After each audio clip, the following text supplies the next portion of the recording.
বিশ্বজয়টা কিভাবে আসে? জাকারিয়ার নাম বলছে বাংলাদেশ বলে, কাইম ভাই আমি রুমের ভিতরে আমি লাফ দিয়ে আমি উঠছি, চিৎকার মেনে আমি উঠছি। আল্লাহু আকবার। তোমার মতো বিশ্বজয়ী হাফেজ হওয়ার জন্য শিক্ষার্থী যারা আছে এদের উদ্দেশ্যে তোমার কি পরামর্শ থাকবে বলো তো? কাবার পাশে বসে বা কাবার কালো গিলাফ ধরে কান্না করতেছিলেন। নুরুদ্দিন জাকারিয়ার বাবা বাইতুল্লাহ 17 দিন ছিল, এই 17 দিন একাধারে রোজা রাখছে, একাধারে।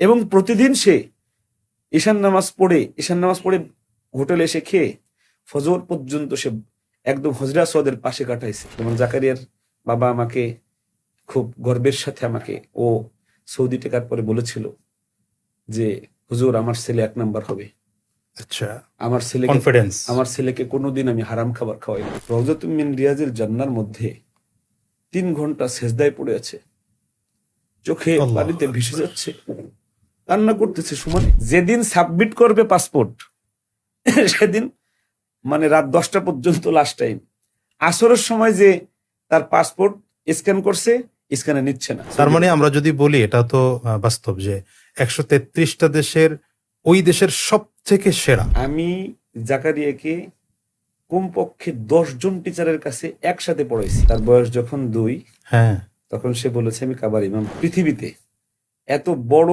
প্রতিযোগিতা এই এবছরের আগে আর হয়নি। চুলচেরা বিশ্লেষণ, এই বিচারকরা আবার কোনো ধরনের কোনো পার্সিয়ালিটি করে না। আসসালামু আলাইকুম ওয়া রাহমাতুল্লাহি ওয়া বারাকাতুহু। আমরা আজকে আছি যিনি ইতিমধ্যে গোটা বাংলাদেশকে গৌরবময় করেছেন, সৌদি আরবের প্রতিযোগিতায় যিনি অংশগ্রহণ করেছেন এবং 133টা দেশের মধ্যে প্রতিযোগিতায় অংশগ্রহণ করে প্রথম স্থান অধিকার করেছেন। আমাদের অত্যন্ত প্রিয় মানুষ, আমাদের স্নেহাস্পদ হাফেজ নুরুদ্দিন জাকারিয়া। আসসালামু আলাইকুম রহমতুল্লাহি ওয়া বারাকাতুহু। এবং সাথে আছে আমার বাম পাশে আমার অত্যন্ত মহাব্বতের মানুষ, আমার প্রিয় ভাই বন্ধুবর মুফতি আব্দুল কাইয়ুম মোল্লা। আমাদের হাফেজ জাকারিয়ার খুব যোগ্য এবং মাহের উস্তাদ এবং বাংলাদেশের অনেক বড় বড় হাফেজদের কারিগর তিনি। আমরা শুরুতে হাফেজ জাকারিয়ার কাছে আমরা একটু প্রশ্ন করি যে তোমার কাছে আজকের এই অনুভূতিটা কেমন মনে হচ্ছে যে 133টা দেশের প্রতিযোগীকে হারিয়ে তুমি প্রথম স্থান অধিকার করেছো এবং বাংলাদেশের মুখ উজ্জ্বল করেছো গোটা বিশ্বের দরবারে। তোমার কাছে কি মনে হয়? আলহামদুলিল্লাহ, আল্লাহর অশেষ রহমত এবং অনুগ্রহে আল্লাহ তাআলা এটা আমাকে দান করেছেন।